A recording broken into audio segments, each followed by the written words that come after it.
ఏపీలో ఉన్నటువంటి గ్రూప్ 1 వ్యవహారంలో సిఎస్ పై హైకోర్టు ఆగ్రహం వెలుగక్కింది. ఇవాళ కోర్టుకు కూడా హాజరు కావాలని ఆదేశాలు జారీ చేసింది. దీనికి ఏం జరిగిందనంటే 2018లో గ్రూప్ 1 అధికారులకు సంబంధించి ఫైనల్ ఎగ్జామ్ జరిగింది. అధికారులు రిక్రూట్ చేసుకున్నారు. పలువురు సబ్ కలెక్టర్లుగా, ఆ తర్వాత ఎంపీడీఓలుగా, ఆర్డీఓలుగా, డిఎస్పీలుగా వివిధ హోదాలు అందరూ కూడా సెట్ అయిపోయి ఉన్నారు. అయితే కొంతమంది కోర్టుకు వెళ్ళారంట. ఆ గ్రూప్ 1 నిర్వహణలో అవకతవకలు జరిగాయి, గోల్మాల్ జరిగిందని. కోర్టు కూడా అది నిజమని భావించి ప్రభుత్వానికి ఆదేశాలు జారీ చేసింది. ఏమని? ప్రస్తుతం అప్పటి రిక్రూట్మెంట్ ద్వారా రిక్రూట్ అయినటువంటి ఆ గ్రూప్ 1 అధికారులందరినీ కూడా వెంటనే హుటాహుటిన అప్రాధాన్యత పోస్టులలో, అంటే వాళ్ళకి తగ్గట్టుగా ఏ పోస్టులు అయితే ఉన్నారో ఆ పోస్టుల్లో కాకుండా ఒక సామాన్యమైనటువంటి పోస్టులో వాళ్ళకి రిక్రూట్మెంట్ చేయండి. ఆ తర్వాత సిట్ ఏర్పాటు చేయండి, దాని నిజానిజాలని తేల్చండి, తర్వాత మార్చి 16లోగా సిట్ రిపోర్ట్ ఇవ్వండి అని చెప్పి కోర్టు ఆదేశాలు జారీ చేసింది. అయితే ఇప్పుడు ఆ గ్రూప్ 1 అభ్యర్థులందరూ కూడా సుమారుగా 125 మంది అప్పుడు రిక్రూట్ అయితే, ఆ 125 మంది కూడా సుమారుగా 30 మంది ఏమో డిప్యూటీ కలెక్టర్గా ఉన్నారు, 5 అసిస్టెంట్ కమిషనర్లుగా ఉన్నారు, 24 మంది డిఎస్పీలుగా ఉన్నారు, ఒకరేమో డిప్యూటీ సూపరింటెండెంట్ ఆఫ్ జైలుగా కొనసాగుతున్నారు, ఒకరు జైల్ ఫైర్ ఆఫీసర్గా ఉన్నారు, ఒకరు జిల్లా ఫైర్ ఆఫీసర్గా ఉన్నారు, 13 మంది అసిస్టెంట్ ట్రెజరీ ఆఫీసర్లుగా ఉన్నారు, 5 రీజనల్ ట్రాన్స్పోర్ట్ అధికారులుగా ఉన్నారు, 10 మంది ఎక్సైజ్ సూపరింటెండెంట్లుగా ఉన్నారు, 30 మంది ఎంపీడీఓలు, ఆర్డీఓలు కొనసాగుతున్నారు. మరి ఇంతమందిని ఎలా రిక్రూట్ చేయాలని ఒక రకంగా తలబట్టుకుని ప్రభుత్వం. దీంతో మేము ఇచ్చినటువంటి ఆదేశాలని బేఖాతరు చేస్తారా, హైకోర్టు ఇచ్చిన ఆదేశాన్ని పక్కన పెడతారా అని చెప్పి ఏకంగా ఏపీ చీఫ్ సెక్రటరీ విజయానంద్ని హైకోర్టు ముందు హాజరుపరచండి, ఆయనని హైకోర్టుకు రమ్మనండి అని చెప్పి హైకోర్టు ఆదేశాలు జారీ చేసింది. ఈరోజు హైకోర్టులో బోన్లో నిల్చొని హైకోర్టుకి సమాధానం చెప్పబోతున్నారు విజయానంద్. మరి నేరుగా ఆయనే వెళ్తారా, లేదా ఆయన తరఫున అడ్వకేట్లని పంపిస్తారా, లేకుంటే ప్రభుత్వ తరఫున న్యాయవాదులు వాళ్ళు వాదనలు వినిపిస్తారా చూడాలి. హైకోర్టు ఆదేశాల్ని పట్టించుకోరా, బేఖాతరు చేస్తారా? ఇది డెఫినెట్గా కోర్టు ధిక్కరణ కిందికే వస్తున్న రకంగా వాళ్ళు చెప్తున్నారు. సో కోర్టు ధిక్కరణ కేసు ఎందుకు పెట్టకూడదు అంటూ కూడా హైకోర్టు ఆదేశాలు జారీ చేసినట్టు తెలుస్తోంది. ఏపీ ప్రభుత్వంలో గతంలో 125 మంది 2018 రిక్రూట్మెంట్ ద్వారా రిక్రూట్ అయ్యారు. అంటే అప్పుడు కూడా బహుశా టీడీపీ ప్రభుత్వ హయాంలో మొత్తం జరిగింది రిక్రూట్మెంట్ అంతా కూడా. సో అప్పటి ప్రభుత్వంలో అవకతవకలు జరిగాయి, వాళ్ళ యొక్క ఎగ్జామినేషన్లో, వాళ్ళ నియామకాల్లో అవకతవకలు ఉన్నాయి, గోవిందం జరిగింది అని చెప్పి వారంతా భావిస్తూ కొంతమంది కోర్టుకి ఎక్కడంతో కోర్టు ఆదేశాలు జారీ చేసింది. వెంటనే అక్కడ ఉన్నటువంటి ఆ గ్రూప్ 1 అధికారులందరినీ కూడా అప్రాధాన్యత పోస్టులు, అంటే వాళ్ళ స్థాయికి తగ్గట్టు కాకుండా కింది స్థాయి పోస్టులో రిక్రూట్ చేసి సిట్ ఏర్పాటు చేయండి అని చెప్పడంతో ప్రభుత్వం సిట్ ఏర్పాటు చేసింది. 11న హైకోర్టు ఆదేశాలు జారీ చేస్తే 14వ తేదీన సిట్ ఏర్పాటు అయింది. ఆ సిట్ ఏర్పాటైన దాంట్లో భట్టు దేవానంద్ అండ్ హరిహరానంద శర్మతో కూడినటువంటి ద్విసభ్య ధర్మాసనం తీర్పుతో సిట్ ఏర్పాటు అయినప్పటికీ మార్చి 16లోగా మీరు రిపోర్ట్ చేయాలని చెప్పిన నేపథ్యంలో ఆ సిట్ ఏర్పాటు అయింది. కానీ ఇక్కడ ఆల్రెడీ పనిచేస్తున్నటువంటి ఆ గ్రూప్ 1 అధికారులను మాత్రం కింది స్థాయి పోస్టుల్లో వాళ్ళని మళ్ళీ అసైన్ చేయకుండా సేమ్ పోస్టులో కొనసాగిస్తున్నారు. దీంతో హైకోర్టు ఇప్పుడు మళ్ళీ కన్నెర చేసింది. ఈరోజు విజయానంద్ కోర్టుకు వెళ్ళబోతున్నారు. కోర్టుకు స్వయంగా రమ్మని చెప్పి కోర్టు ఆదేశాలు జారీ చేయడంతో ఏం జరుగుతుందో చూడాలి. దీనికి సంబంధించి మరిన్ని అప్డేట్స్తో మా ఏపీ ఇన్పుట్ కృష్ణమోహన్ సిద్ధంగా ఉన్నారు. కృష్ణమోహన్, 125 మందిని కింది స్థాయి పోస్టులో రిక్రూట్ చేయండి, ప్రస్తుతం వారున్న పోస్టులను కొనసాగించకుండా అప్రాధాన్యత కంటే కూడా వాళ్ళ స్థాయిని తగ్గించి ఇవ్వండి, సిట్ రిపోర్ట్ వచ్చిన తర్వాత మళ్ళీ రిక్రూట్ చేసుకుందరు గారని చెప్పి హైకోర్టు ఆదేశాలు జారీ చేసింది. ఇప్పుడు ఇది హైకోర్టు ధిక్కరణ కిందికి వస్తుందా? విజయానంద్పై హైకోర్టు ఎటువంటి చర్యలు తీసుకునే అవకాశం ఉంది? మన 2018 గ్రూప్ 1 అభ్యర్థుల కేసు పునర్విభజన సందర్భంగా, అంటే అప్పుడు జరిగిన అవకతవకలపై సిట్ ఆధ్వర్యంలో పునఃపరిశీలన చేయాలి అనేది హైకోర్టు ఇచ్చిన తీర్పు. ఈ తీర్పులో స్పెషల్ గా సిట్ని ఏర్పాటు చేయండి, సిఐడి దీనికోసం అంటూ సిఐడి చీఫ్ గా ఉన్న రవిశంకర్ నేతృత్వంలో సిట్ విచారణ కూడా ఏర్పాటు చేశారు.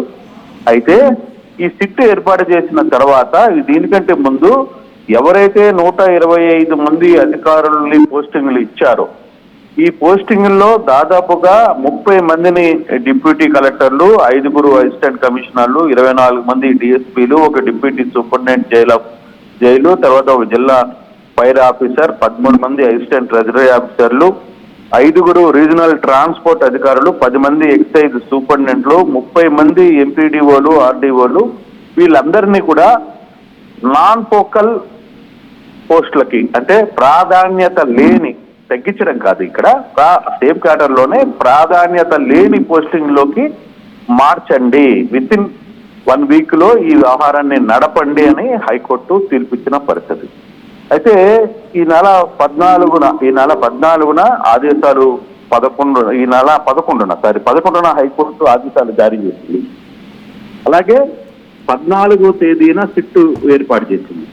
మార్చి 16వ తారీఖు లోపల ఈ వ్యవహారం జరగాలి, సిట్ రిపోర్ట్ కంప్లీట్ చేయాలి. ఈ లోపల ఈ 125 మంది అధికారులు ఎవరైతే ఉన్నారో వాళ్ళందరినీ కూడా నాన్ ఫోకల్ కింద మార్చండి, అంటే ప్రాధాన్యత లేని పోస్టుల కింద ఇవ్వండి అనేది హైకోర్టు ఇచ్చిన తీర్పు. అయితే ఇప్పుడు వరకు దాని మీద పెద్దగా ఎక్కడ చర్చ జరగల, ఆదేశాలని ఫాలో చేసినట్టుగా ఎక్కడ కనపడలే. ప్రభుత్వం దీన్ని కొంత తలలు పట్టుకున్నప్పటికీ ఎక్కడికి మార్చాలి, ఎక్కడికి పంపించాలి, ఏ విధంగా దీన్ని చూడాలి, ఒక్కసారిగా 125 మంది పోస్టులని మార్చడం అంటే చిన్న విషయం కూడా కాదు. అంటే వివిధ శాఖలకు సంబంధించిన ఉత్తర్వులు వీటన్నిటి మీద. దీంతో హైకోర్టు నిన్న సీరియస్ అయిన పరిస్థితి అయితే ఉంది.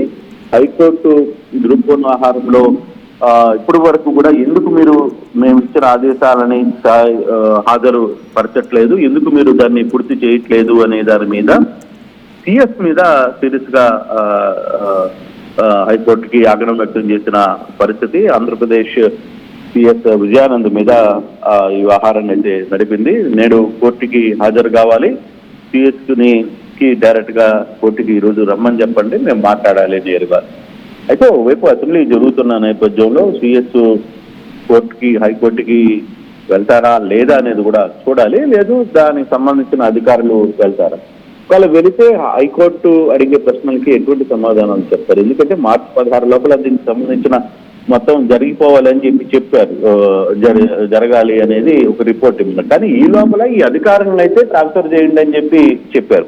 అంటే మార్చి 16కి ఇంకా టైం ఉంది కాబట్టి ఓకే, సిట్టు విచారణ ఏ విధంగా ఉంటుంది, ఫైనల్ జడ్జిమెంట్ ఏంటి అనేది తర్వాత.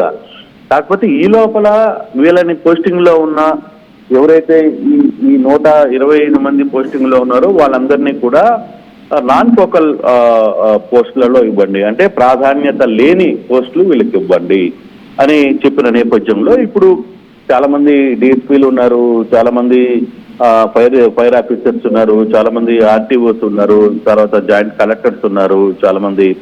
దీంట్లో ఇంతమంది ఉన్నప్పుడు వీళ్ళందరినీ ఒకసారిగా మార్చడం వల్ల ప్రభుత్వంలో కొంత హెడ్ఏక్ వచ్చే పరిస్థితి అయితే కనబడుతుంది.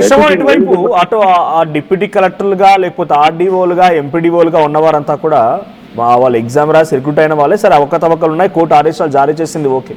కానీ ఇప్పుడు వాళ్ళ రియాక్షన్ ఏంటి మరి? వారంతా కూడా ఒక జిల్లాకి బాసులుగా లేకపోతే ఒక మండలానికి బాసులుగా వివిధ హోదాల్లో కొనసాగుతున్నారు. వాళ్ళ రియాక్షన్ ఏంటి ప్రభుత్వం ఈ ఆదేశాలు జారీ చేయడంతో? ఎస్, అంటే బేసిక్ గా ఈ ఇష్యూలో కోర్టు తీర్పుని వీళ్ళు ఖండించకపోయినా కానీ అప్పీల్కి వెళ్లే అవకాశం అయితే ఉంది. ఆల్మోస్ట్ కొందరు అధికారులు అప్పీల్కి వెళ్తున్నట్టు కూడా కొంత సమాచారం అయితే ఉంది. డెఫినెట్ గా ఈ కేసుకు సంబంధించిన వ్యవహారంలో కొంత ఇప్పటికిప్పుడు మమ్మల్ని ఉన్న పోస్టులని కాదని సాయంత్రానికల్లా మమ్మల్ని వేరే ప్రాధాన్యత లేని పోస్టులకు మార్చమని చెప్పడం కొంత ఇబ్బందికరమైన అంశమే. బట్ వాళ్ళు కూడా దీని మీద కొంత కోర్టుకి వెళ్లే అవకాశం అయితే ఉంటుంది. బట్ ఈ లోపలే హైకోర్టు సిఎస్ మీద ఆగ్రహం వ్యక్తం చేసింది. బహుశా హైకోర్టు కొంత టైం ఇస్తుందని భావించుంటుంది, ప్రభుత్వం కావచ్చు, అధికారులు కావచ్చు. బట్ ఈరోజు సిఎస్ హాజరు కావాలని కూడా చెప్పిన నేపథ్యంలో ఎందుకో మరి హైకోర్టు ఆహారం మీద కొంత సీరియస్ గానే వ్యవహరిస్తుంది అనేది చాలా స్పష్టంగా అర్థమవుతుంది.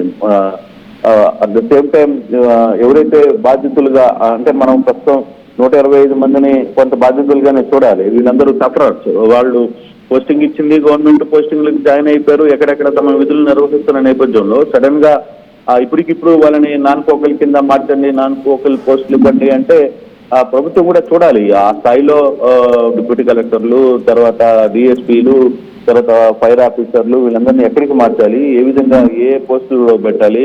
నాన్ ఫోకల్ అంటే ప్రాధాన్యత లేని పోస్టులు అంటే ఆ స్థాయికి తగ్గట్టుగా ప్రాధాన్యత లేని పోస్టులలో వీళ్ళని పంపిస్తే వాళ్ళ సర్వీసులు కొంత ఇబ్బంది జరిగే పరిస్థితి ఉంటుంది. ఇవన్నీ ఉంటాయి కాబట్టి కొంత ప్రభుత్వం కూడా ఆచితూచి అడుగులు వేస్తుంది. బట్ హైకోర్టు కొంత ఈ వ్యవహారాన్ని సీరియస్ గా తీసుకుంది కాబట్టి ఈ రోజు సిఎస్ ని హాజరు కమ్మని చెప్తున్నారు. మరి సిఎస్ హాజరైతే సిఎస్ ఈ విషయం మీద ఏ విధంగా రెస్పాండ్ ఇస్తారు, లేకపోతే ఏ విధంగా మాట్లాడతారు అనేది కూడా చూడాలి మనం. సో బట్ కొంత వ్యవహారం అయితే ఈ వ్యవహారాన్ని హైకోర్టు అయితే సీరియస్ గా తీసుకున్నట్టుగా మనకు అర్థమవుతుంది. ఈ రోజు విజయానంద్ చీఫ్ సెక్రటరీ విజయానంద్ స్వయంగా తానే వెళ్ళి హాజరవుతారా, తన తరఫున ప్రతినిధులను అడ్వకేట్స్ ని పంపిస్తారా, ప్రభుత్వమే వాదన వినిపిస్తుందా, నేరుగా హాజరు కమ్మని హైకోర్టు ఆదేశాలు జారీ చేసిందా ఆయన్ని? అదే ఇప్పుడు హాజరైతే డైరెక్ట్ గా సిఎస్ ని హాజరు కమ్మని చెప్పారు కాబట్టి సిఎస్ స్థాయిలో వెళ్ళి ఆయన మాట్లాడే పరిస్థితి ఉంటుందా? ఎందుకంటే మరోవైపు అసెంబ్లీ జరుగుతోంది. అసెంబ్లీ జరుగుతున్న టైంలో సిఎస్ అసెంబ్లీ వ్యవహారాల దగ్గర ఉండాల్సిన పరిస్థితి కూడా ఉంటుంది కాబట్టి ఆయన ఏమన్నా రిక్వెస్ట్ చేసుకుని తన తరఫున సిఎస్ స్థాయిలో అక్కడ అధికారులను పంపించడమా, లేకపోతే లాయర్ని పంపించి మాట్లాడే ప్రయత్నం చేయడమా, ఏం చెప్తారు అనేది చూడాలి. 11 గంటల తర్వాత మాత్రం దీనికి సంబంధించిన పూర్తి వివరాలు తెలిసే అవకాశం ఉంది Manoj. Right, thank you Krishnamohan. So మొత్తంగా 125 మంది గ్రూప్ 1 అధికారులు 2018లో ఎగ్జామ్ ద్వారా రిక్రూట్ అయిపోయి ప్రస్తుతం విధుల్లో ఉన్నారు. డిప్యూటీ కలెక్టర్లుగా, ఆర్డీఓలుగా, ఎంపీడీఓలుగా, తర్వాత జిల్లా సూపరింటెండెంట్లుగా, తర్వాత జైల్ సూపరింటెండెంట్లుగా, డిప్యూటీ సూపరింటెండెంట్లుగా కొనసాగుతున్నారు. వారందరినీ కూడా ఇప్పుడు అప్పుడు జరిగినటువంటి ఎగ్జామినేషన్లో అవకతవకలు జరిగాయి, గోల్మాల్ జరిగిందనేటువంటి ఒక విషయంగా కొంతమంది కోర్టుకి ఎక్కితే కోర్టు ఈ తీర్పునిచ్చింది. అప్పుడున్నటువంటి ఎగ్జామ్లో క్వాలిఫై ఇప్పుడు ఆల్రెడీ విధులు నిర్వర్తిస్తున్న వారందరికీ కూడా అపరాధాన్ని అంటే కింది స్థాయి పోస్టులు రిక్రూట్ చేయండి, ఆ తర్వాత ఒక సిట్ని ఏర్పాటు చేయండి, ఆ సిట్ మార్చి 16 కల్లా ఒక రిపోర్ట్ ఇవ్వండి, ఆ రిపోర్ట్ ఆధారితంగా మళ్ళీ వాళ్ళ విధులు నిర్వర్తించాలా వద్దా ఏంటనేది తెలుసుకుంటామని చెప్పి హైకోర్టు ఆదేశాలు జారీ చేసింది. రాష్ట్ర ప్రభుత్వానికి ఫిబ్రవరి 11వ తేదీన హైకోర్టు ఆదేశాలు జారీ చేస్తే 14 కల్లా సిట్ ఏర్పాటు చేశారు.